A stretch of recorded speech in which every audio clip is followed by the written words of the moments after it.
channel, everyone.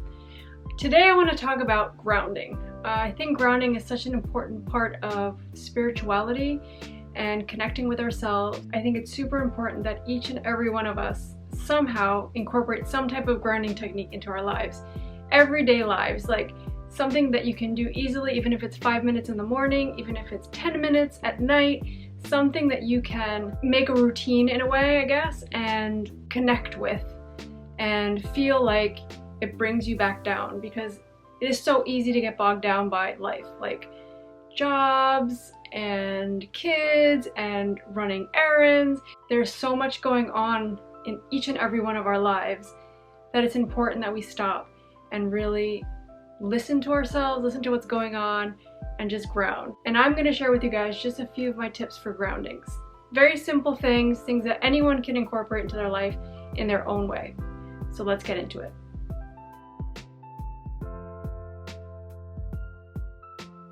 The first tip I have is to use sage, palo santo, or essential oils, or maybe even incense. Some people like incense. I don't personally like incense.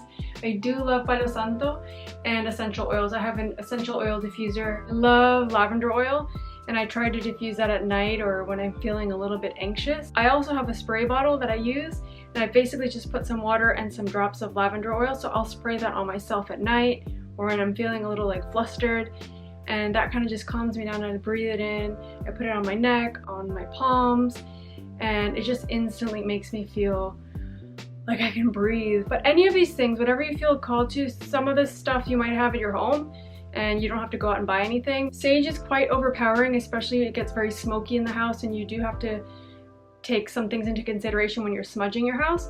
But really it's pretty simple. And there's even like little incense that you can use that are sage incense, basically, that you can just burn and just leave them burning while you do other things or while you meditate.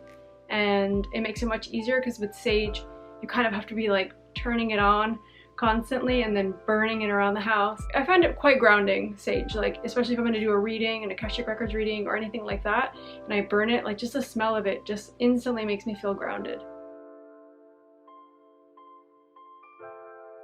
The second tip is breathwork. So I didn't really realize how important breathwork was and what a powerful tool it was to really calm anxiety, let emotions out, and just kind of like be present. I started going to Kundalini about probably a few months ago, maybe 4 months ago. I haven't gone in a while because I've had an issue with my shoulder, which is healed now, so I will definitely start going back again. I realized how much it grounded me. I leave the hour-and-a-half class just feeling completely different, and it can even work with your meditation. Let's say you meditate 10 minutes in the morning, take a few extra minutes to just breathe. Like just concentrate on your breathing. Don't concentrate on your thoughts, anything else. That in itself is a meditative practice, right? So give it a try. Try the breathing.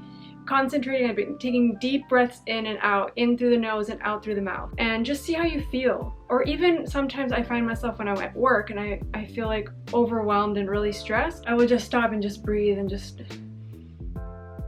and close my eyes for a second, and it just instantly makes me like recalibrate what I'm doing and where I'm at. And it's like, okay, why am I stressed out about this? Like, I have no control over this. It's okay. It's going to be okay. I find breathwork amazing, and I think people are starting to realize that now, and I think it's something that we can do in our car, on the couch while you're watching Netflix, anything. It's helped me, and that's the reason why I'm mentioning it now. But in general, breathwork will help ground you and put you in the present moment, which is exactly what we want with grounding.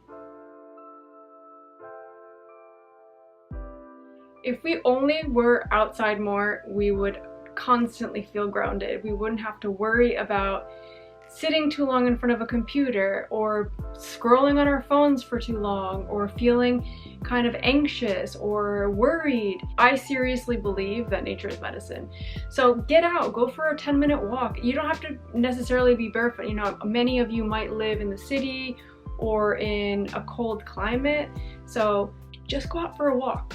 Walk for a few minutes, go and be present in the moment, walking wherever that is, and just observe what's around you and the sounds, the smells. That just instantly grounds you. I live on the beach, so I take my dog Sandy out constantly, like 2 or 3 times a day, and sit outside, even just sit and ground, you know, and try to just like breathe and relax. It's the first thing I do when I come home. I drop my stuff, put the collar on the dog and just walk outside, and it helps so much. And it's something that I didn't really realize until we got Sandy, because we live by the beach but we weren't going to the beach. There was always something better to do, or we were too busy with our lives, or I was tired and I had to take a nap or do work. So now it's like my priority to make sure she goes out and gets exercise, and that gets me out of the house as well. So it's amazing, and it's helped me so much to just kind of breathe, like let go of stuff. And if you can walk barefoot, that's even better. And like go in the ocean, like even taking a swim in the ocean or a lake, anything like that will help ground you. It instantly connects you to nature and raises your vibration and grounds you. I don't think there's anything easier than that, just literally putting your shoes on or taking your shoes off and walking outside. Another tip I have is to use sea salt. So you can have this in your bathroom. You can leave like a little jar or even just a packet of sea salt that you buy and leave it in your bathroom. And when you're taking a shower, you can end your shower, put some warm water in a little bowl, pour the sea salt in, mix it up together and just pour it over your body and just kind of rinse off a little bit, try to let it dry a little bit. Other people just do it in the bath while they're bathing. Like they put salt in the bath or in the shower. They can scrub it on their body. There's different ways to use sea salt, and that's why going in the ocean is so good. It literally just decompresses you. It washes away all the negative energy. It grounds you. Another tip I have is moving your body. Moving your body is so important for you to move energy and release energy that no longer serves you and grounds you. It can be anything. What I generally try to do is to do something that I enjoy, because if it's going to be something that I already am not looking forward to, I'm not going to get the benefits out of it. So if it's a sport you like, or going for a nice walk around your neighborhood, or I don't know, going even to the gym, that all works. You could be lifting weights, you could be doing an aerobics class, going for a bike ride, anything that resonates with you and makes you feel like you're not in your head and that you're kind of just relaxing, even though maybe like an aerobics class isn't so easy, but it makes you feel good afterwards and it kind of releases tension and energy. That all moves energy within your body. And that could be stagnant energy, it could be energy that's kind of low vibrational, and that helps kind of cleanse it out in a way. Crystals.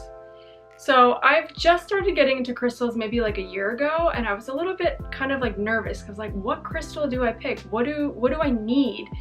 And a friend of mine said to me, well, just go to the crystal shop and look around at the crystals and just pick the one that calls out to you. And that's kind of what I did. This was my first crystal, and it's a celestite, and I use this for my Akashic record readings, as well as this one, which is labradorite.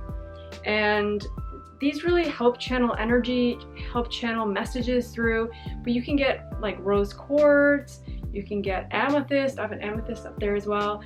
Like, there are infinite amount of crystals that you can use for different things. Some of them help calm you, some of them help channel energy, crystals to protect you against like harmful energies. If you feel like you, for example, work at a place where there's a lot of people that are very like negative and low vibrational energy, get like tourmaline. That's a great one. You can get like a little necklace, or even just carry a little crystal in your pocket or put it on your desk, and that'll help protect you from the energy, because we do absorb people's energy around us and we don't want to be doing that. We want to be in our own high vibrational energy and protect it. We work very hard to raise our energy, and then for someone to come along and just throw it all down. Let's take care of our energy, and you can carry around crystals anywhere, like in your pocket, in your bag.